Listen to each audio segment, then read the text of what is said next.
What if a device wasn't built to kill, but to police a woman's very desires?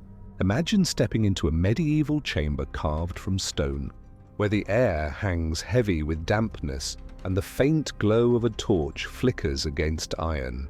At first glance, the object before you seems like armor, shaped with precision and strength, yet the contours are unmistakably different. This was not designed to protect, but to imprison. Its cold bands followed the curves of the female body, its cruel locks sealing not just flesh, but freedom itself. This invention carried no promise of swift execution. Instead, it turned the most private aspect of existence desire into a battlefield. To wear it meant living inside punishment, where intimacy was transformed into silence and obedience. It was not a weapon against crime, but a theater of humiliation, a public message that passion outside male authority was a threat to society itself. Why did entire cultures fear women's sexuality so profoundly that they built cages of steel to contain it? Were these devices real or partly myth, shaped by centuries of fascination? Tonight, we uncover the truth behind the device said to control women's desires forever.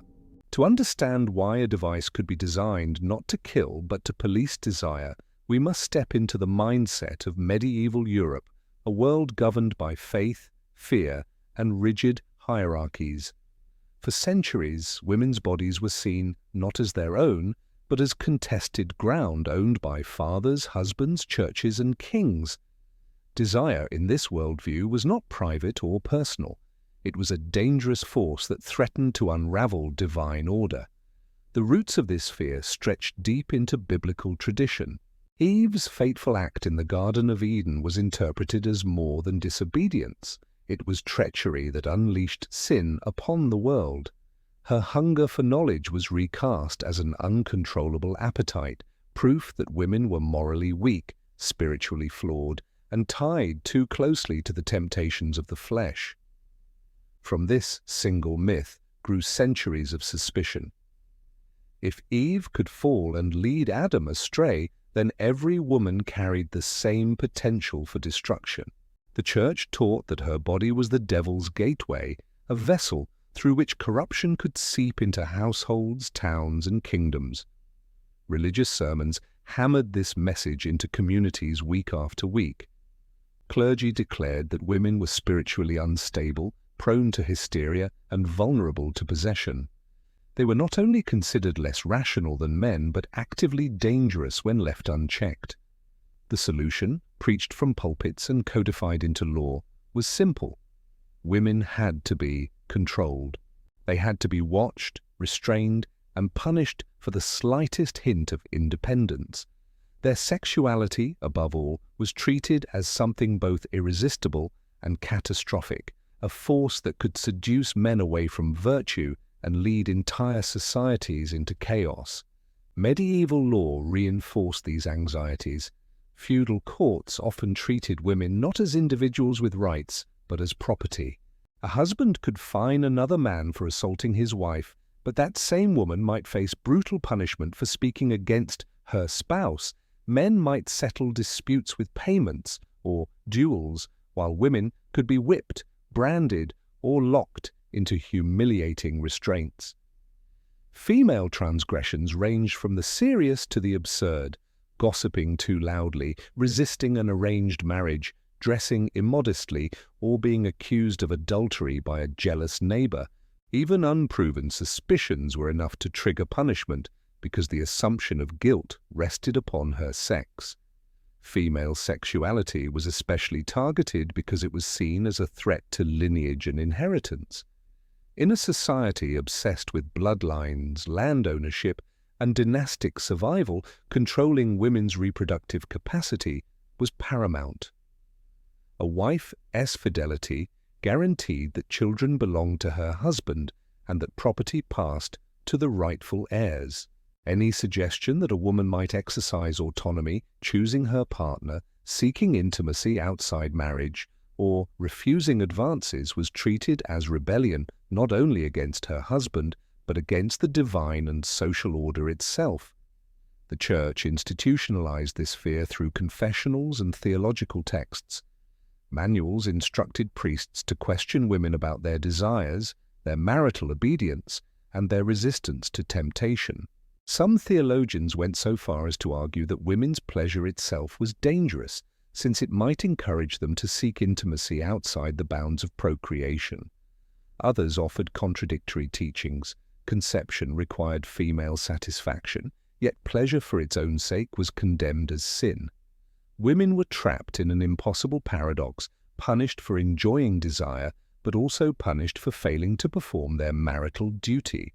Society responded by transforming this fear into physical instruments. Devices of restraint became symbolic tools of discipline. Some were meant to silence, like the scold's bridle that pressed iron spikes into the tongue. Others restricted movement, such as the iron corset that compressed ribs and bruised lungs. Still others directly attacked femininity, like the breast ripper that mutilated the organs of nurture. While men certainly faced violent punishments, the precision with which women's bodies were targeted reveals an obsession unique to gender. The female body was not only punished but weaponized, turned into a lesson, a warning, a spectacle. This climate of control was not limited to isolated regions. Across Europe, from England to Germany to Italy, chronicles recorded humiliating rituals and public punishments designed to remind women of their place. Towns held public shaming ceremonies where women accused of gossip or adultery were paraded in chains. Courts sentenced outspoken wives to wear iron muzzles that cut into their mouths whenever they tried to speak. Young girls were locked into heavy girdles of iron as a form of moral improvement. Each act reinforced the message. Silence and submission were not just virtues, they were survival. What makes this context even more disturbing is how ordinary it all seemed to those who lived it. For medieval men, such measures were not cruelty but necessity, a way of protecting society from collapse. For women, resistance often meant exile, torture, or execution. Generations grew up believing that female independence was inherently dangerous, that unchecked desire would lead to ruin. In this environment, the creation of a device to control women's sexuality was not only possible, it was inevitable. Yet history is never one-sided. Not all women accepted these roles passively. Some became healers, midwives, or wise women who passed down knowledge of fertility, contraception, and pleasure in whispered traditions. Others challenged authority openly, risking trials for witchcraft or heresy. These acts of defiance terrified authorities, who saw them as proof that women's power had to be broken with harsher punishments and more inventive restraints. The very existence of such devices is evidence of the lengths to which medieval society went to suppress resistance and maintain its grip. But here lies the most telling contradiction. While women were condemned as weak, sinful, and unstable, the sheer effort invested in controlling them reveals a different truth. Society feared their strength. If women truly were powerless, no such measures would have been needed. The iron, the chains, the sermons, the laws, all were built not to suppress weakness, but to contain potential. Female desire was not seen as irrelevant. It was seen as a force strong enough to threaten kingdoms, churches, and dynasties. Thus, when we encounter a device said to police women's desires forever, we are not just looking at an artifact of cruelty. We are looking at a mirror into a society's deepest anxieties. The iron was forged not only from metal, but from fear, fear of betrayal, fear of temptation, fear of a world where women's choices could destabilize the order of men. To understand the device, we must understand the fear that birthed it. And that fear was not confined to chambers and chains. It lived in laws, in pulpits, in whispered accusations, in every corner of a society that saw desire as a threat. The stage was set, women's voices silenced, their bodies surveilled, their independence criminalized. In such a world, the creation of instruments designed to control desire was not an aberration, but an extension of power. These devices were not accidents of cruelty. They were deliberate, calculated, and sanctified by the very institutions that claimed to safeguard morality. Now that we have seen the mindset that allowed such horrors to flourish, we can turn to the device itself, how it was built, how it functioned, and how it transformed intimacy into punishment. For only by examining its iron edges and cruel precision can we uncover what it truly meant to control women's desires forever. To understand how a society could create an object designed not to kill but to dominate, we must look closely at the devices themselves, their iron, their locks, their cruel precision. Among these, the chastity belt and its variations became the most infamous symbols of control, though their history is far more complex than tourist myths suggest. Whether real or exaggerated, they embodied an obsession with women's desires that spanned centuries. At first glance, the device looked deceptively simple, a girdle of metal or leather shaped to follow the waist, and hips secured with locks that only the husband or master could open. Openings were small, often perforated with tiny holes for bodily functions, but deliberately designed to prevent intimacy. Some versions were plain, functional, and brutal. Others were ornamented with engraved patterns or grotesque faces that mocked the wearer. The symbolism was clear. A woman's most private self was no longer her own. It was a locked vault, controlled and surveilled by others. But beyond the infamous belt, there were other contraptions designed for the same purpose. In parts of Germany, records mention spiked girdles lined with inward-pointing studs that made movement painful. In France and Italy, iron corsets compressed the chest and abdomen, not only preventing desire but making breathing itself an act of suffering. In England, variations of the scold's bridle were sometimes modified to prevent not just speech but intimacy, with iron bars pressing across the mouth and jaw. Each device carried the same message. A woman's body was not a sanctuary but a battleground. The mechanics were cruelly practical. Locks were forged by blacksmiths, often heavy and elaborate, with keys handed to husbands or guardians. In some cases, locks bore religious inscriptions, as if sanctifying ownership of another's flesh. Archaeological finds suggest some devices were padded with leather or cloth, but the comfort was minimal. Extended wear caused sores, infections, and long-term damage. For the wearer, daily life, walking, sleeping, working, was transformed into an ongoing punishment. Even if intimacy was never attempted, the message was constant: your body is not yours. Yet the symbolism was even more powerful than the mechanics. To place a device on a woman was to proclaim mistrust, to reduce her identity to property. It declared that her value lay not in her mind or her spirit, but in the preservation of chastity, for the sake of inheritance, honor, and male authority. The belt, corset, or girdle was less about preventing physical acts than about projecting power. It made desire itself a crime and obedience a visible condition. Historical records complicate the story. Some museum pieces displayed as medieval chastity belts have since been identified as 19th century fabrications objects created not for punishment but for spectacle, feeding the Victorian obsession with medieval cruelty. However, dismissing them all as myths overlooks the documented cases that do exist. References appear in 15th century Italian chronicles, in German legal accounts, and in French moral literature. Court records describe women forced into girdles by jealous husbands, and travelers' journals mention locked women paraded as warnings. Even if many surviving artifacts are later reproductions, the idea of restraining desire through iron was no fantasy. It was a reflection of deep cultural anxieties. The contrast between myth and reality is revealing. Even when belts were not widely used, people believed in them, feared them, and told stories about them. This belief alone gave the device power. It became a legend of ownership, a way of reminding women that freedom was conditional.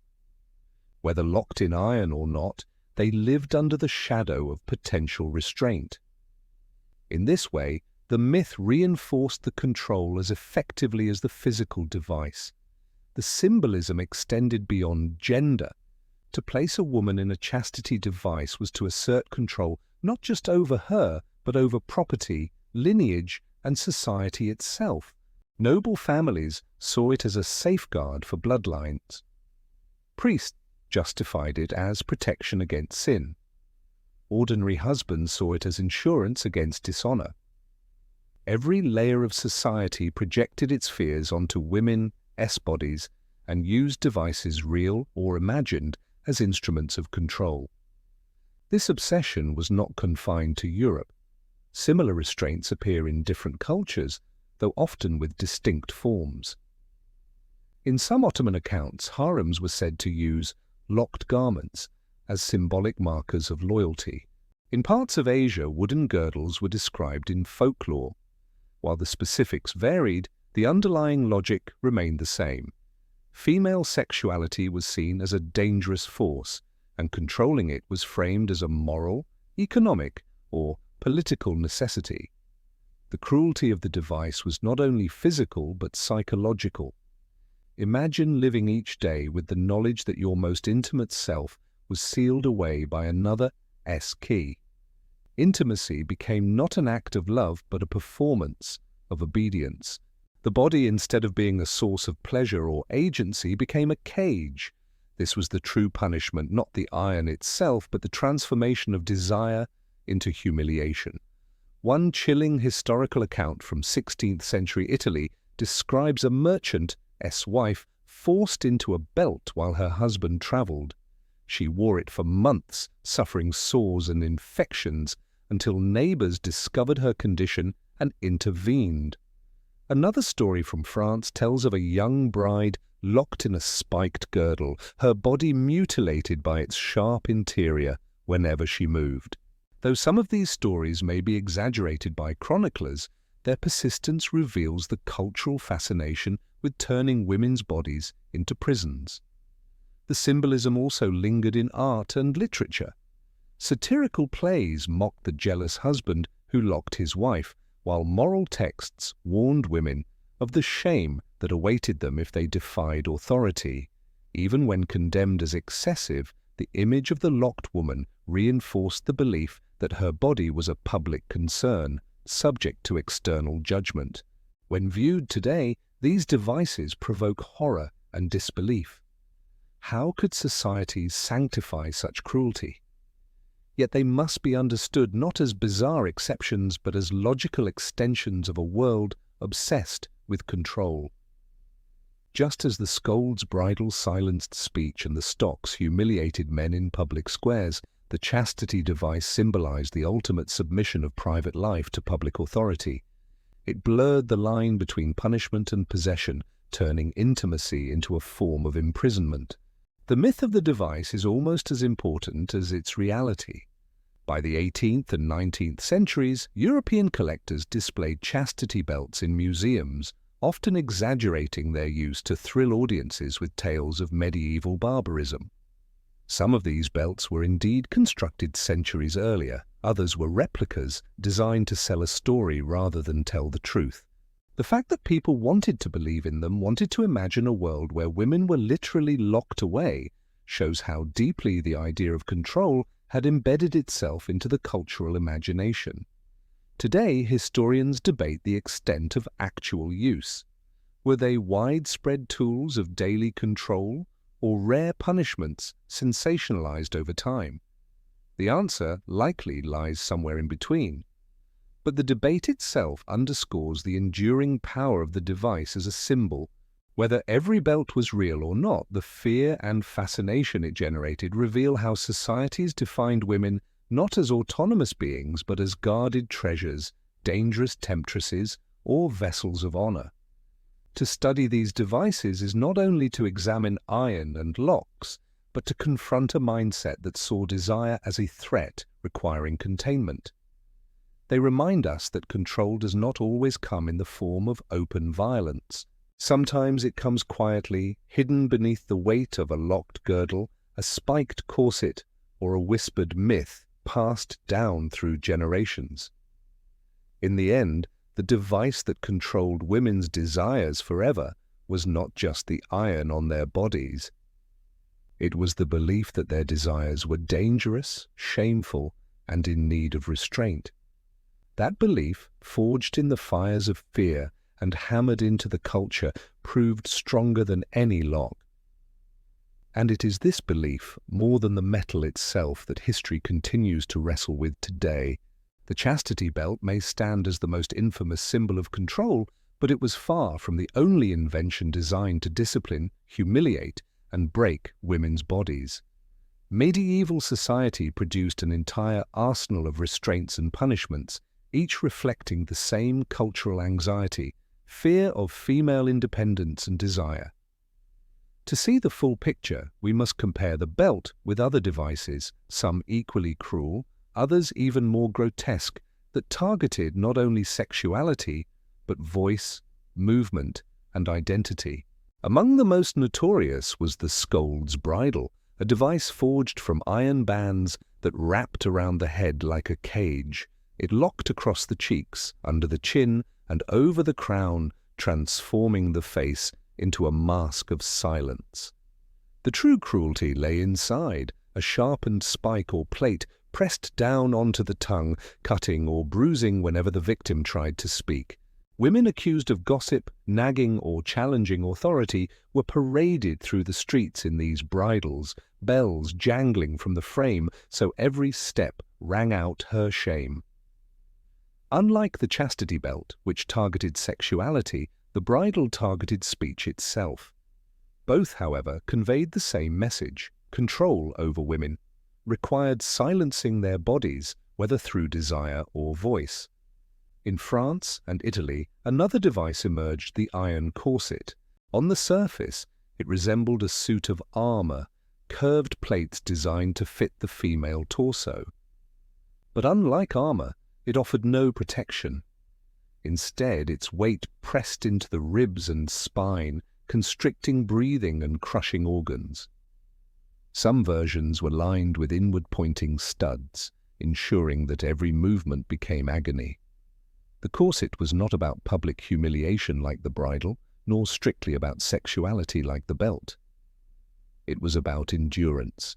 Worn for days or weeks, it turned life into a constant reminder of submission. Every breath became obedience. Every gasp became proof of discipline.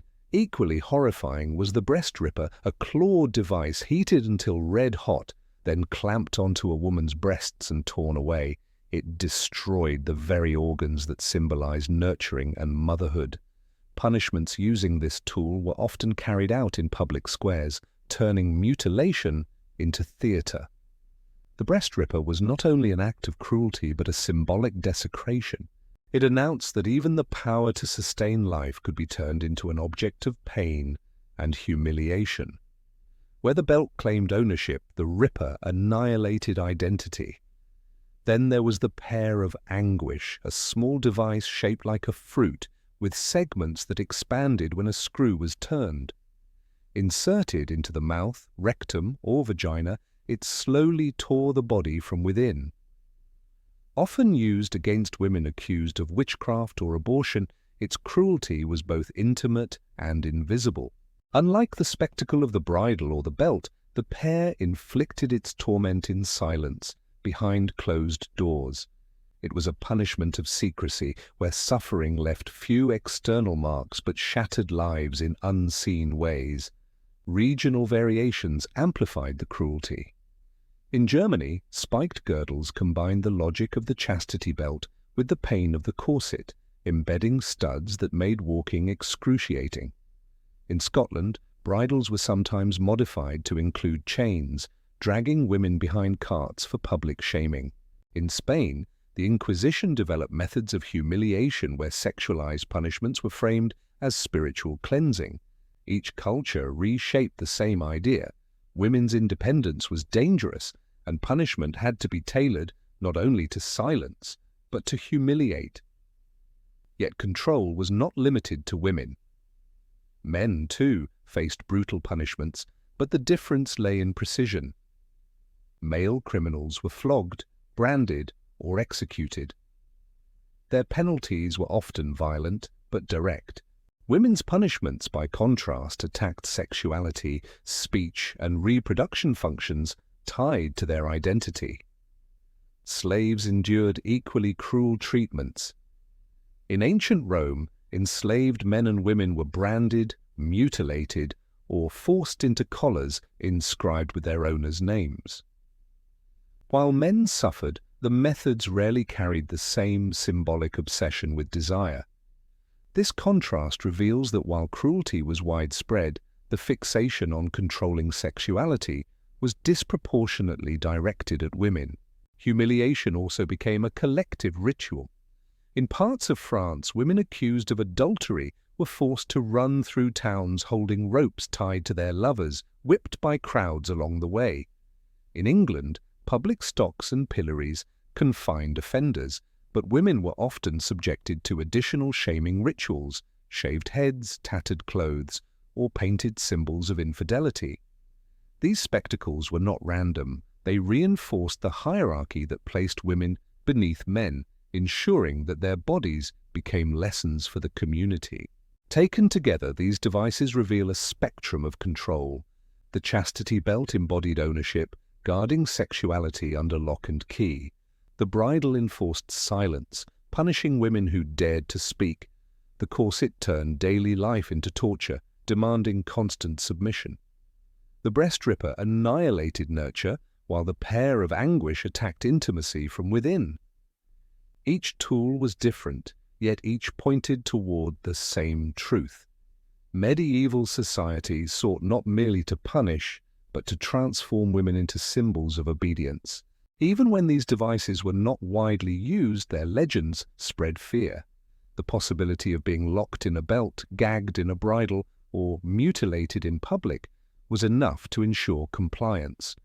Fear itself became an instrument of control, as effective as iron, and this fear was reinforced through sermons, laws, and stories passed down from one generation to the next. The fascination with these devices did not end in the Middle Ages. Museums across Europe displayed bridles, belts, and pairs as evidence of medieval cruelty, sometimes exaggerating their use. Writers in the 18th and 19th centuries embellished tales of jealous husbands locking wives or inquisitors tearing flesh, feeding the growing market for sensational history. Even when artifacts were replicas or inventions, the belief that they existed shaped cultural imagination. The myth was as powerful as the metal itself. The comparison between devices also highlights a chilling consistency. Whether through belts, bridles, corsets, or rippers, control was always justified as protection of morality, lineage, or divine order. Yet behind the rhetoric lay a simple reality. These devices allowed those in power to enforce dominance. They were tangible expressions of fear, transformed into tools of discipline. Symbolically, each device inverted the natural functions of the body. The mouth, meant for speech, became a site of silence. The breasts, symbols of life, became targets of destruction. The womb, meant for creation, became a space of invasive torment. Even the act of walking or breathing could be turned into punishment. Through iron, society rewrote the meaning of womanhood, replacing nurture, pleasure, and independence with suffering, shame, and obedience. When examined side by side, these devices expose not only the cruelty of individuals, but the machinery of a system. They show how control was institutionalized, sanctified, and ritualized. They remind us that oppression is rarely accidental. It is engineered, refined, and defended by those who benefit from it. And just as the chastity belt was locked by keys held by men, these other devices were locked by the larger key of culture itself. In the end, the comparison is not just between objects, but between ideologies. The belt, the bridle, the corset, the ripper, the pair, all represent variations on the same theme, that female autonomy was unacceptable, That desire was dangerous, that women had to be controlled by force if persuasion failed. The iron was real, but the fear was deeper. The true device was not the lock or the spike. It was the belief that half of humanity could not be trusted with its own voice, its own body, or its own desire. The legacy of devices designed to control women's desires is not simply measured in rusted iron or forgotten museum exhibits. Their impact stretched far beyond the women who endured them. They became cultural markers, symbols that shaped how entire societies understood power, morality, and sexuality. Even when myths overtook reality, the stories themselves reinforced the same logic. Women's autonomy was dangerous and control was necessary. To explore this legacy is to uncover how cruelty became memory and memory became myth. The immediate impact of such devices was terror. For the women forced into them, the iron was not abstract but painfully real. Locked belts, spiked corsets, bridles that tore the tongue, these did more than inflict physical suffering. They erased individuality. They turned living people into cautionary tales, embodiments of disobedience punished. Every woman who saw another paraded in chains or muzzled in the streets understood the message: your body is not your own, and your desires exist only under the permission of others. Families, too, absorbed the impact. Husbands used devices as demonstrations of authority, reinforcing dominance within households. Communities enforced them as spectacles, turning punishment into public entertainment. The psychological effect extended across generations, teaching daughters to fear rebellion and sons to expect obedience. This was control not only of individuals but of cultural imagination. Desire itself became criminalized, intimacy stripped of joy, and transformed into a battlefield of suspicion. Yet history rarely remained static. As centuries passed, the devices took on new meanings. Some fell into disuse, their mechanics replaced by other forms of social control laws, confessions, medical diagnoses of hysteria. But the symbols persisted. By the 18th and 19th centuries, antiquarians and collectors displayed chastity belts, bridles, and pairs in cabinets of curiosity. They were presented not only as artifacts but as spectacles of cruelty, proof that the medieval world was barbaric compared to modern civilization. In truth, some of these objects were genuine, others were forgeries, crafted to thrill tourists hungry for tales of sadistic iron. The Iron Maiden stands as the most famous example of myth overtaking reality. Popularly believed to be a medieval torture device, an iron sarcophagus lined with spikes, it has now been proven to be a fabrication of the 18th century. No medieval records confirm its use. The first known Iron Maiden was assembled from unrelated pieces and displayed in Nuremberg in the 1700s, centuries after its supposed use. And yet, for hundreds of years, people believed in it. Museums proudly exhibited it, authors sensationalized it, and audiences shivered at the thought of victims crushed inside. The Iron Maiden was never real, but its myth reinforced the same narrative, that women especially could be caged and destroyed for their sins. The chastity belt carries a similarly contested history.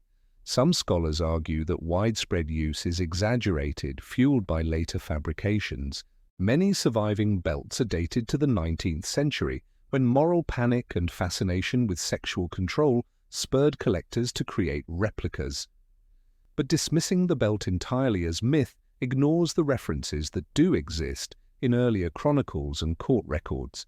The truth is likely complex. The belt may not have been universally enforced, but the idea of locking women's bodies was powerful enough to inspire both fear and imitation.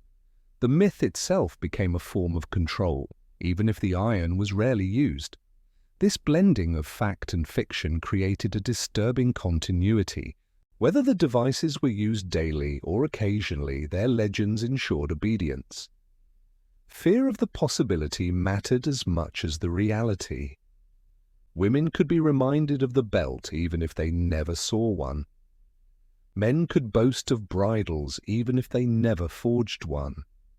Culture itself became a cage, strengthened by stories that blurred myth with history. The legacy extended into literature and art. Satirical plays mocked jealous husbands who locked wives away, reinforcing stereotypes rather than challenging them. Woodcuts and paintings depicted bridled women, corseted bodies, and scenes of public shaming. These images, repeated across centuries, embedded the association of femininity with punishment deep into cultural consciousness. Even as society modernized, the myths clung on, resurfacing in Victorian morality, in Freudian theories of hysteria, and in contemporary fascination with medieval cruelty. Modern echoes prove how lasting the legacy is. Devices once displayed as curiosities continue to influence discussions of gender and sexuality. Feminist scholars interpret them as symbols of patriarchal control. Museums still attract visitors eager to see chastity belts and torture devices, even when labeled replicas. Popular media recycles myths, dramatizing Iron Maidens and pairs of anguish in television and film.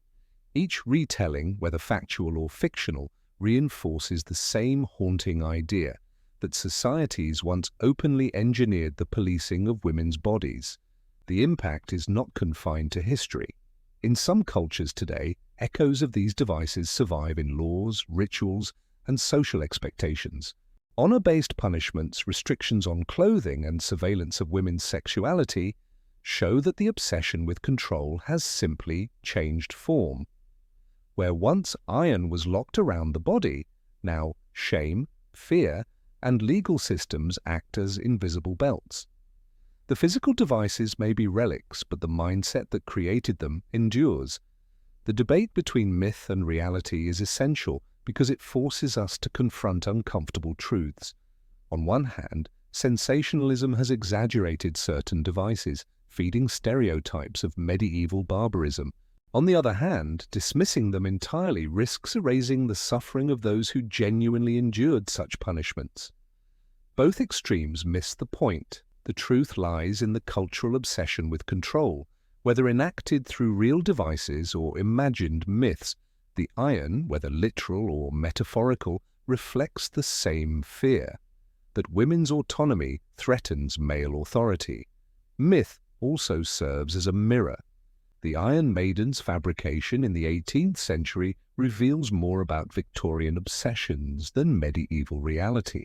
It shows how later societies projected their own anxieties onto the past, inventing horrors to justify their moral superiority.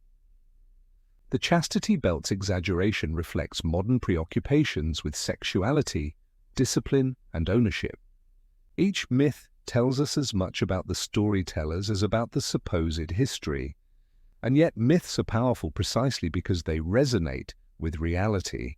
The reason people believed in the Iron Maiden or the universal chastity belt is that these stories fit within the logic of a world where women's voices were muzzled, their bodies surveilled, their independence punished.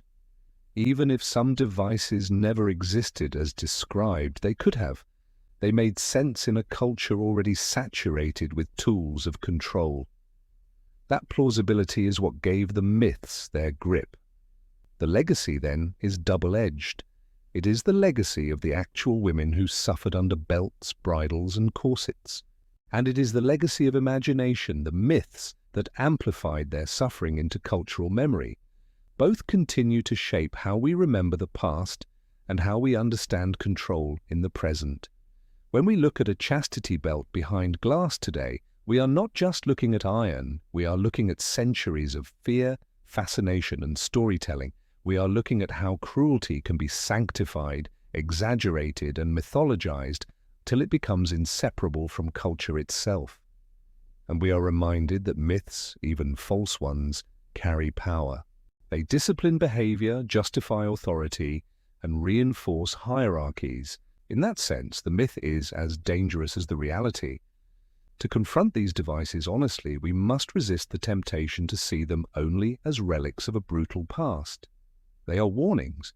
They show how easily societies can transform fear into tools, tools into stories, and stories into lasting control. The legacy is not locked in museums. It lingers in laws, in attitudes, in the persistent belief that desire must be policed. Ultimately, the impact of these devices is not confined to the women who wore them. It reaches us today in the way we tell stories about gender, power, and history. By untangling fact from fiction, we expose not just the mechanics of iron, but the mechanics of control itself. And by acknowledging both myth and reality, we ensure that the women silenced by these devices are not silenced again by disbelief. The story of the devices built to control women's desires might feel like distant history, but their echoes are far closer than we'd like to believe. Though iron locks and spiked girdles are no longer forged in blacksmith shops, the logic that created them, the fear of female autonomy, the obsession with control, still lingers in subtle and not so subtle ways. To reflect on these devices is not only to peer into the brutality of the past, but also to recognize its shadows in the present. Consider first the symbolism of restraint. In the medieval world, chastity belts, bridles, corsets, and pairs of anguish physically confined bodies, reducing individuals to objects of discipline. Today, while the iron may be gone, the policing of women's desire continues through social codes, restrictive laws, and cultural double standards.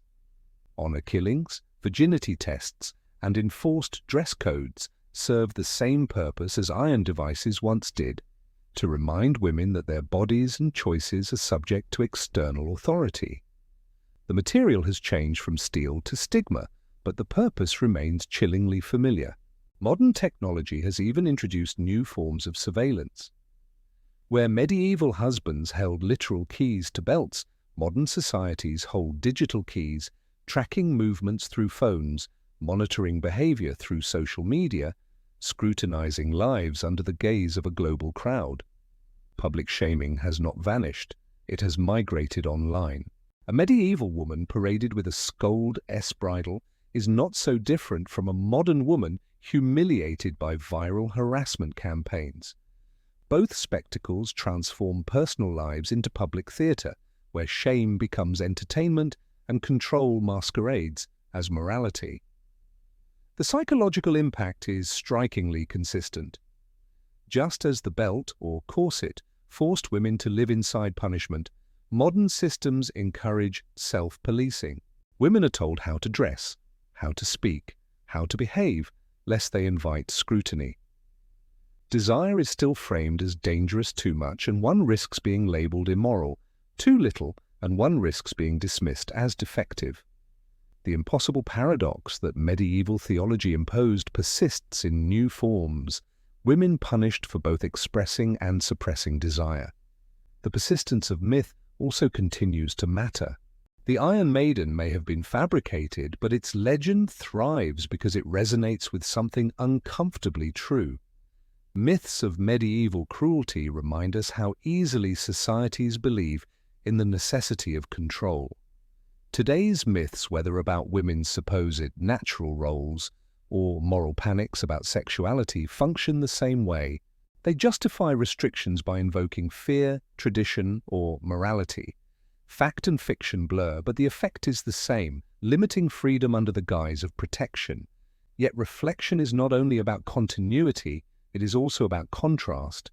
Compared to the medieval world, we now live with extraordinary privileges. Privacy, once unimaginable, is treated as a basic right. Medical science acknowledges autonomy rather than prescribing belts or poisons. Marriage, once a binding contract enforced by law and church, is increasingly redefined as a partnership of equals. These changes remind us that progress is possible. They show that cultural cages can be broken, even if slowly and imperfectly. Still, progress is fragile. The fascination with these devices reveals how control can return in new disguises. Authoritarian governments, religious extremists, and cultural purists often revive old anxieties, portraying women's independence as a threat to order. Laws restricting reproductive rights or criminalizing expressions of sexuality echo the same logic that once justified iron locks. The threat is not medieval relics but modern policies that echo their spirit. Reflecting on these devices also forces us to confront a deeper question. Why does society remain obsessed with controlling desire at all? The answer lies in power. Desire represents choice, and choice represents autonomy. To allow women to own their desires is to acknowledge their agency, their independence from structures of male authority. For centuries, that independence was framed as dangerous because it threatened hierarchies of family, church, and state. Even today, societies that fear change often begin by controlling women's bodies. It is a timeless strategy of power. But there is another side to this reflection resilience. While iron was locked onto bodies, not every spirit was broken.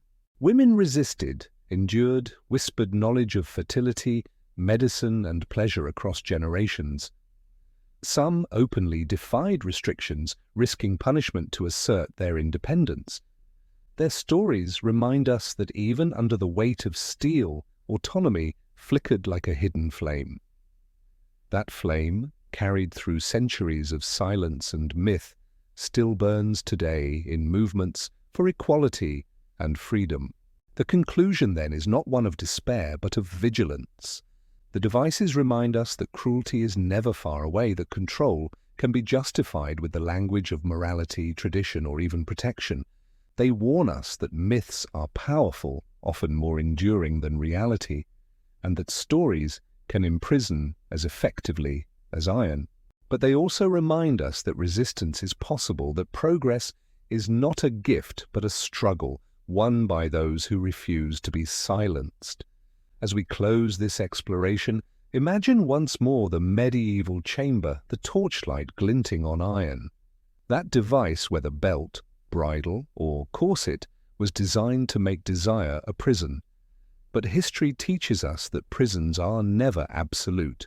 Locks rust, myths unravel, voices return. The legacy of these devices is not only their cruelty but also the resilience of those who endured them, and the responsibility we inherit to ensure their logic never thrives again.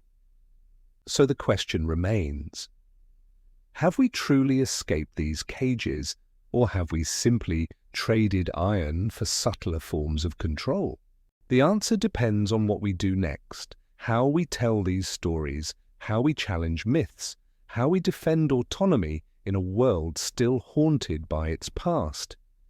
Because if history teaches us anything, it is this: the struggle to control desire has always been about more than intimacy. It is about power, fear, and freedom. And the device that controlled women's desires forever was never just iron, it was belief. Belief that half of humanity must live in chains to protect the other half's authority. Belief that obedience is survival and silence is virtue. That belief was forged in medieval fire, but its embers glow still. Our task is to ensure they are extinguished,